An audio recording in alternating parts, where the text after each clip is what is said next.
Happy February, everyone. Welcome back to Unmute.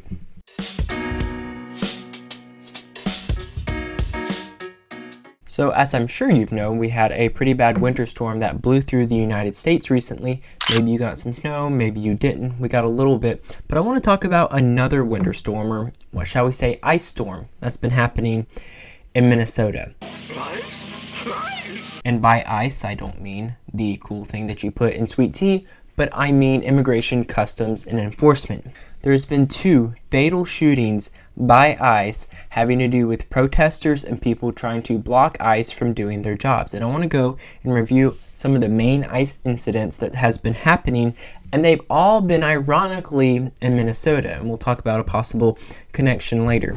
But first, I want to go through some major countries and how they deal with immigration and compare them to the United States. Now, it's important to note that the United States is different with every single administration. We saw this with the Obama administration, then we had the Biden administration that really did have our borders, frankly, wide open and let millions and millions of people in. Then you have the Trump administration that has almost 0 illegal border crossings and is very aggressive, at least in the public media, with ICE deportations and arrests and things like that. So in the United States, we have immigration, customs, and enforcement, but we also have the Border Patrol, the people who are actually on the ground by the border, when ICE is normally the ones being involved with citizens, detaining people, deporting people, and all those types of things. Then often these people, the illegal immigrants that is, go through federal court, they're detained, and they go through that entire process. That's how we normally do it in the United States. In Japan, they maintain very strict border controls and have extremely low asylum approval rates. That means when someone is fleeing, let's say China, go to Japan, very often they are not approved because they have very strict border policies and immigration policies, and they don't just let everyone in. We can go to China, and they handle immigration very strictly, and they take violations very seriously. They have rapid deportation and detention rates. Or we could talk about North Korea, who literally will kill you and your entire family and living relatives if you try to leave the country. We kind of have a scale there of the different immigration enforcement processes in different countries. So just to give you a little perspective of that's where the United States is. And we have always, in modern times, had some sort of immigration enforcement, because most people would agree that in order to have a country, you have to have, number one, borders. And if you're going to have a border, you have to have some sort of border enforcement. Now, the enforcement level and the severity of those repercussions is always debated and probably will always be debated. But let's go ahead and zoom into January 7th of this year, 2026, and when Renee Good was shot. Now, in case you don't know, it was during a protest where protesters trying to obstruct ICE from carrying out a deportation, or at least a detention, from what we know. Again, January 7th, 2026, a video that has 2 different angles, so let's go ahead and take a look at the first angle there. Okay, so this is the first angle, and this is from the body cam of the officer that actually shot Renee Good, and you'll see that moment in a second. He comes up to the window and is interacting with her, and then see, she then hits him with vehicle, and in that moment is when she was shot. Okay, let's take a look at video number 2, or angle number 2. This is taken from a good distance away. You can see right there where Renee Good hit the ICE officer with her car. She, at that moment, was shot by that ICE officer. Now, obviously, that's a tragic situation, but the point that most people will admit is that she was trying to ram an ICE officer and run him over with her vehicle. First of all, you can't do that. You can't even touch a federal officer, okay? That's against the law, much less try to kill them or at least run over them with their vehicle. She was not fleeing. All she had to do was listen to what the officer was telling her, and I'm sure the situation would have de-escalated and it would have turned out okay. But you'll see a commonality between all these different protesters is that they refuse to listen to the federal agents. Now, if you want to protest and be on the street with a sign, even maybe yell at an ICE officer, Krusty Krab is unfair! Mr. Krabs is in there! Standing at the concession! Plotting his oppression! What the heck does that mean? I don't know. Squidward told me to yell it at people. obviously I would never do that. I don't support that, but I support the First Amendment, which allows you to do so. You should have a voice. You should be able to use your voice. That's fine. But you cannot get between an ICE officer or any officer, a police officer for that matter, and their job. This incident actually happened outside of an ICE facility where the protesters were gathered. Okay, next, let's take a look at where ICE protesters disrupted a church service on January 18th of this year. Again, protesters entered and disrupted a church service in Minnesota, and supposedly there was some sort of connection from ICE to the church leadership. Not exactly sure, and we never got the full details, but let's take a look at the video.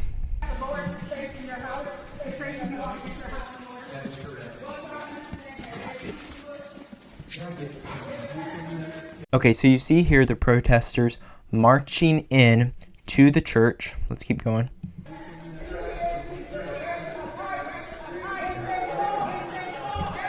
Then they start screaming different things about ICE while the church service was going. It wasn't after, it wasn't before. They were in service. Renee good! Renee good! Renee good! Then they start Renee chanting. good! Renee good! Renee good!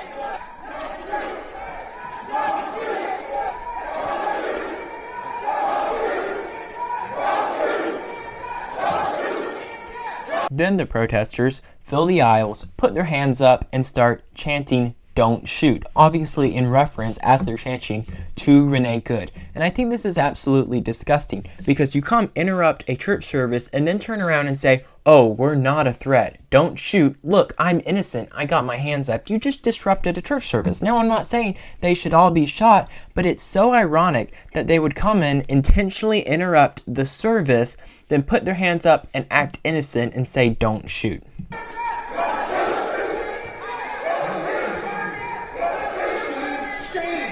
Where are you? Where are you? Where are you? Where are your people? Where are you? Why are you not at Wimble every day fighting for humanity, standing for our people? Right there, the pastor is asking them to get out. He's saying, shame on you for interrupting the church service. Shame on you for getting in the way of our First Amendment rights, the right to religion, the right to gather. And that's something that the government should never, ever violate.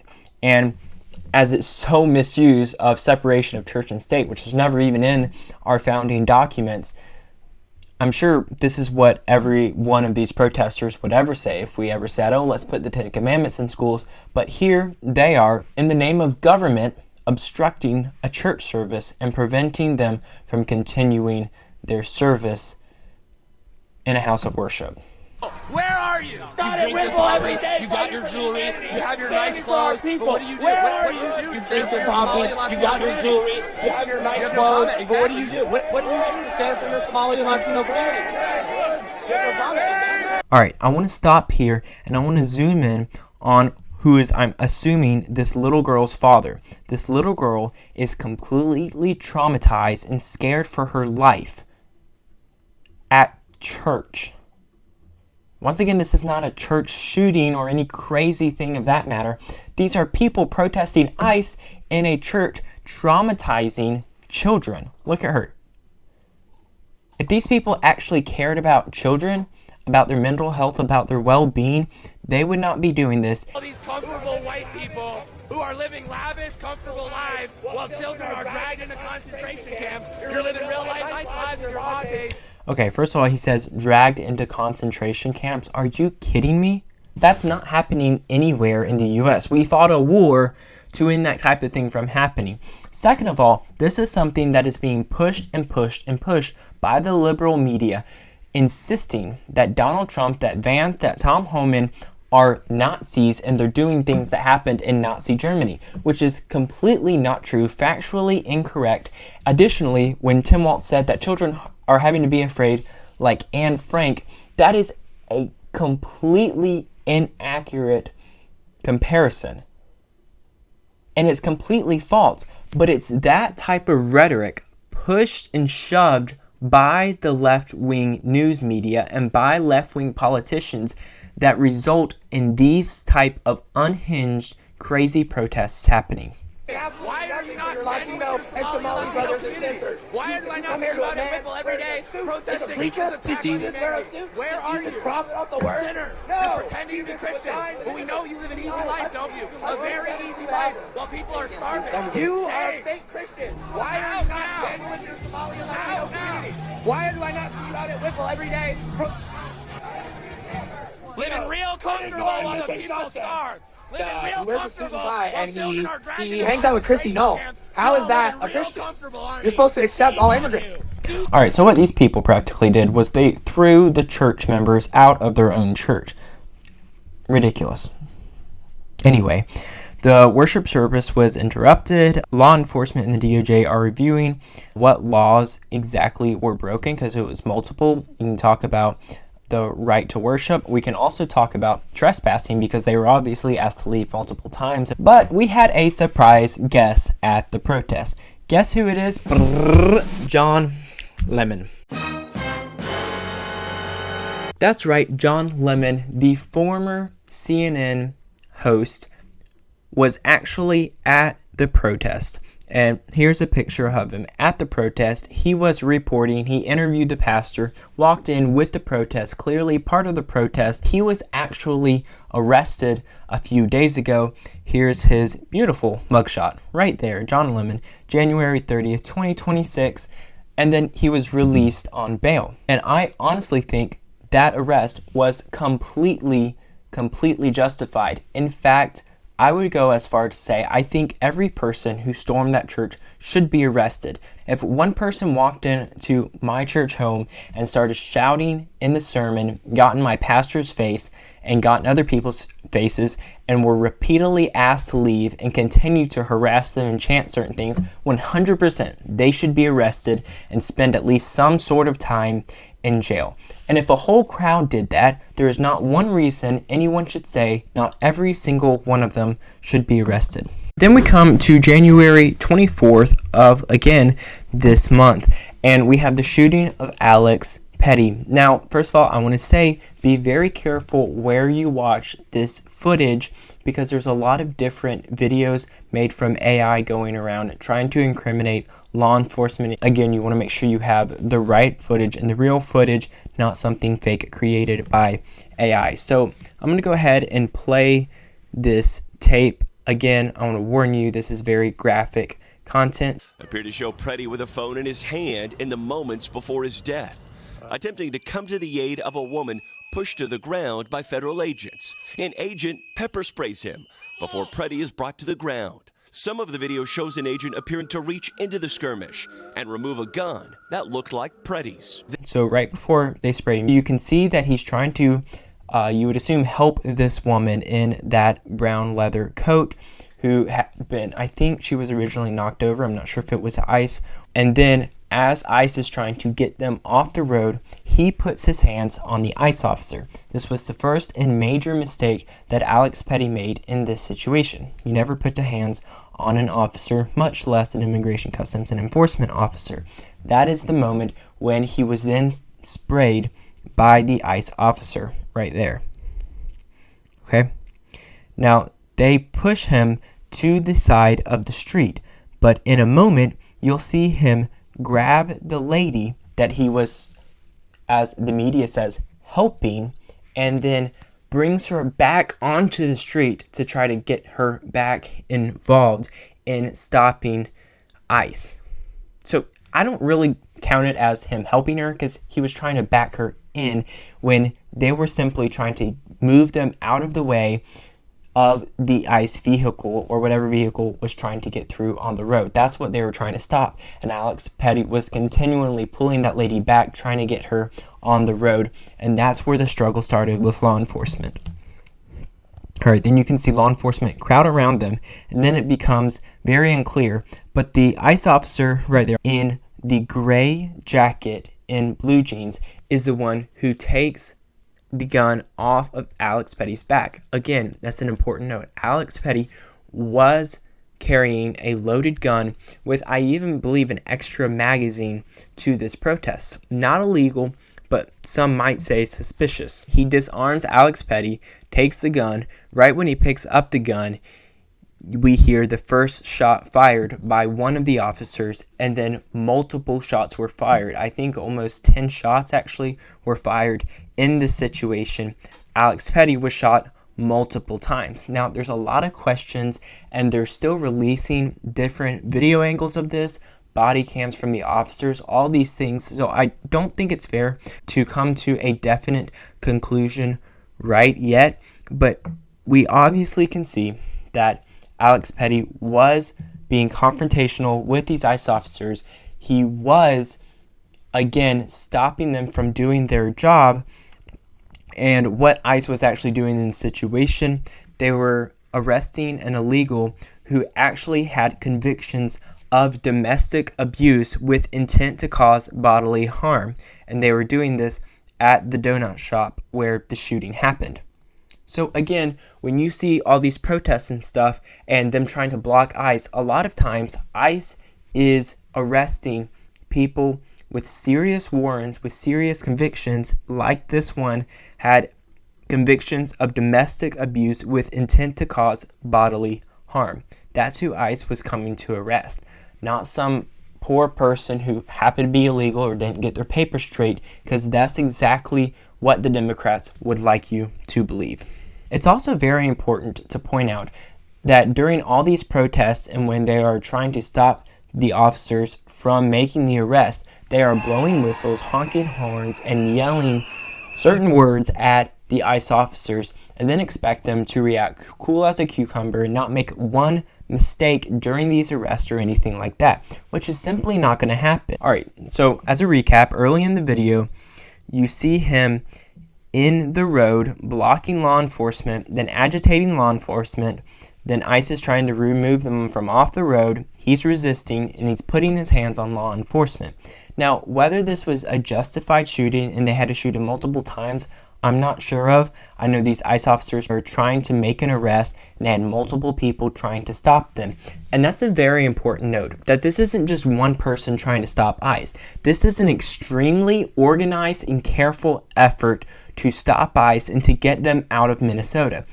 There are hundreds, if not thousands, of people on these databases that have spotters all over, specifically the Twin Cities of St. Paul and Minneapolis, that are spotting law enforcement, putting it in these databases, and then all these protesters and people show up and start yelling, blowing whistles, and are very prepared. Now, whether they're getting paid or not, I honestly wouldn't be surprised. But again, they have databases, and there's so many videos of actually protesters admitting this. It's not even a secret anymore. Now, we're also told that Alex Petty was just a gentle nurse that wouldn't hurt a soul, not mentioning any names, Elizabeth Warren. But then this video resurfaced a couple days ago, and I'm going to go ahead and play that. Alex Petty, this was 11 days before he was shot.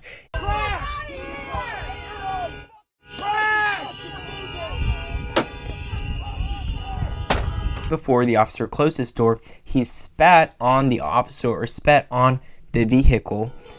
Then you see that door kind of starting to open, and he kicks the taillight of the vehicle, and then the vehicle begins to drive away. So when you're told that this man could never hurt a fly and he was the most gentle man ever, he had another encounter with ICE officers where he was the one agitating. So this isn't someone who had never had any sort of encounter or never hurt anyone. He was very violent when it came to this. This was not his first encounter with ICE.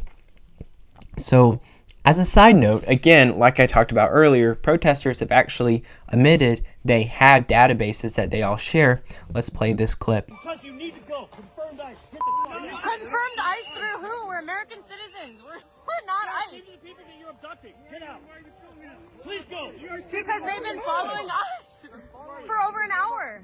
In that car right there? Yeah, this truck. And they're saying we're popping up in an ICE database. Well, then you're in it. We're not. What's the database?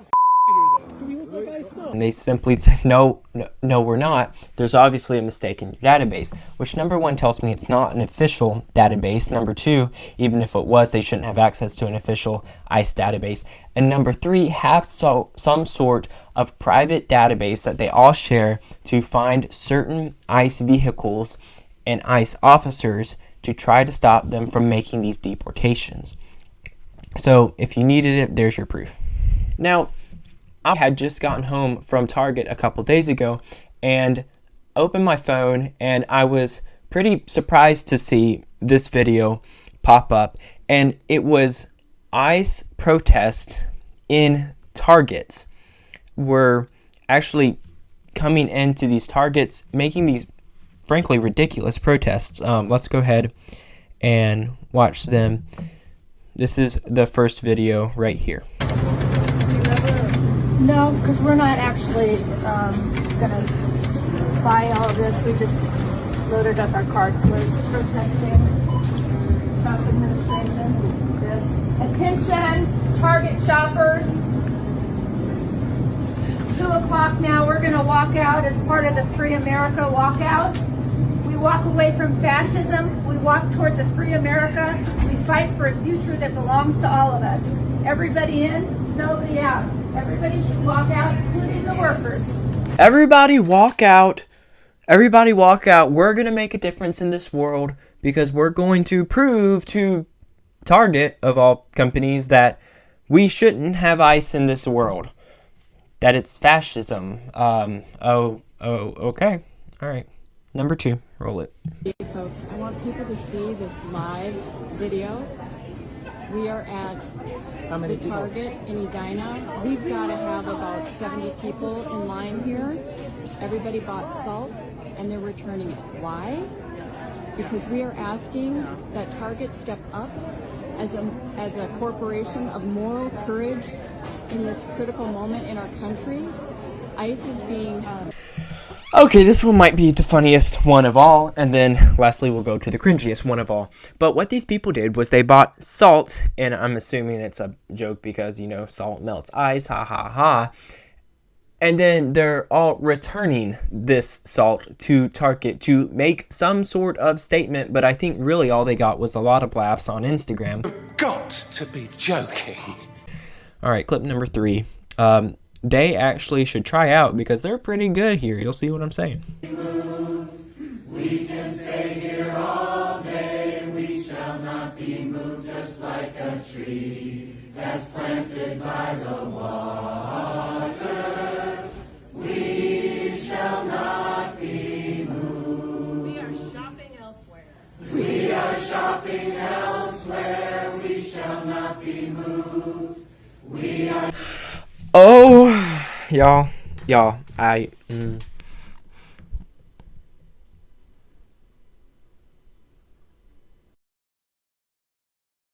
What is this? Okay. It's like a train wreck. You start watching and you can't look away. We are shopping elsewhere. We shall not be moved, just like a tree that's planted by the water. We shall not be moved. I think what's the most funniest part of that entire thing is they're in Target. They say we're shopping elsewhere and then saying they're not going to move from Target so they can't shop elsewhere. Anyway, it's absolutely ridiculous and quite frankly kind of idiotic to go to Target to protest ICE where limited people are going to see you, and if you want a lot of people to see you, you can post it on Instagram, but then get on the Libs of TikTok page, which is probably where most of these were found. So yeah, there you go. All right. Then we had yet another church disruption incident, church disruption 2.0, and this actually happened within the last couple of days. It was left-wing activists disrupted a event with Democratic Representative Tom Sori, hope I'm pronouncing that right, at a Jewish temple in New York over his vote in favor of a bill that increased ICE funding.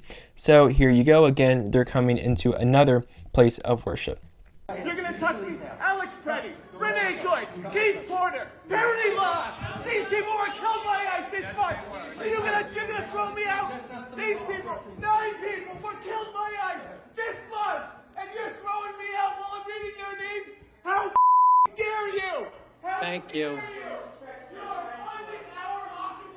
Okay, thank you. Move along. Again, you're invading a house of worship. Anyway, it's absolutely crazy.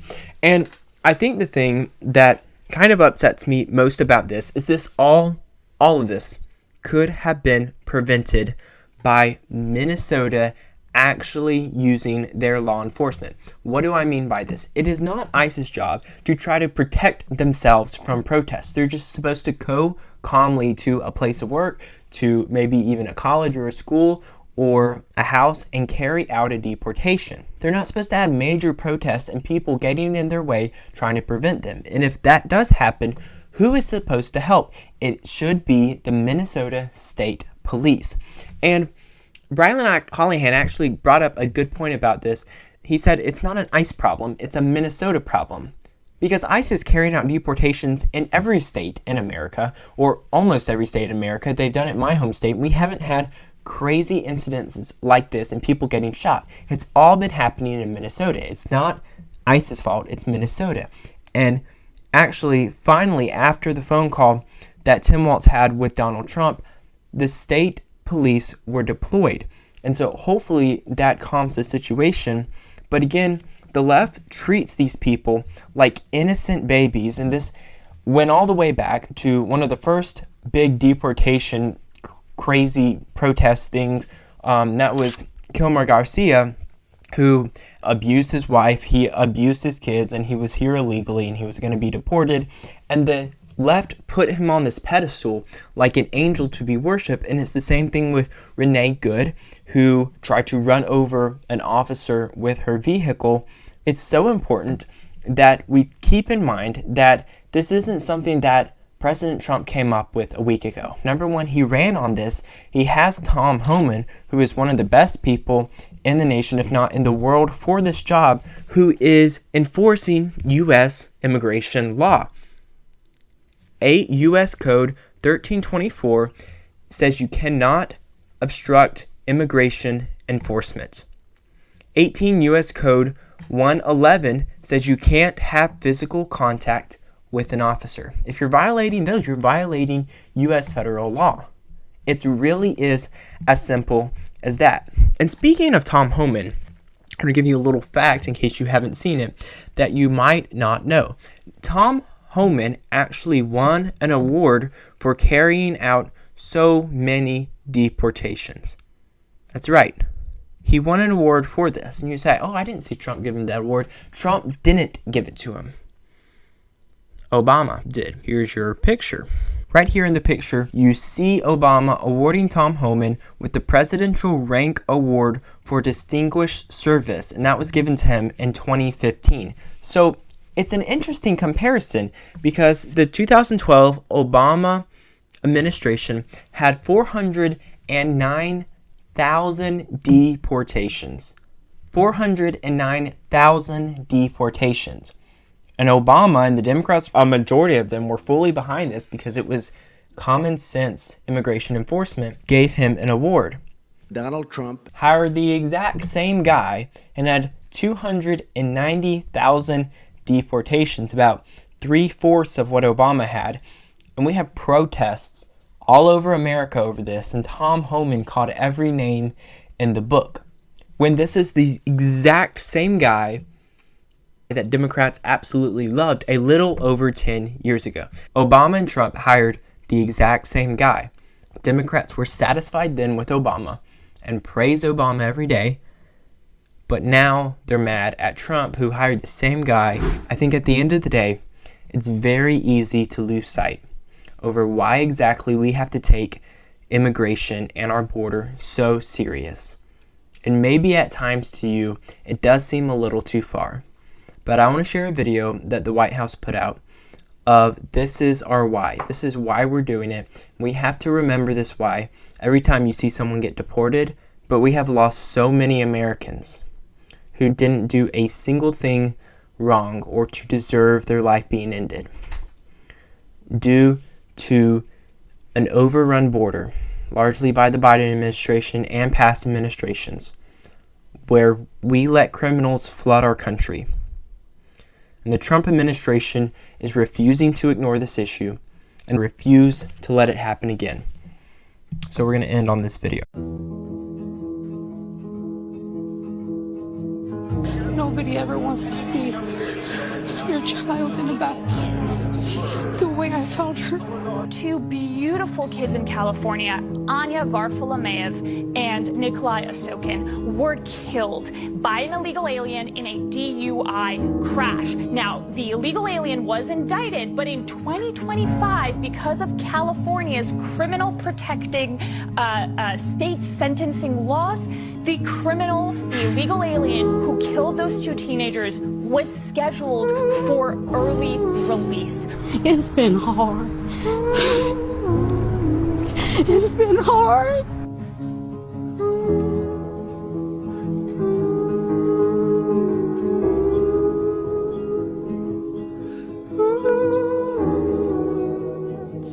Thank you so much for stopping by today and watching Unmute. If you haven't yet, please like, subscribe, share this video with someone, drop a comment down below. Do you agree with me? Do you have a different opinion? I would love to hear it. We'll see you next time.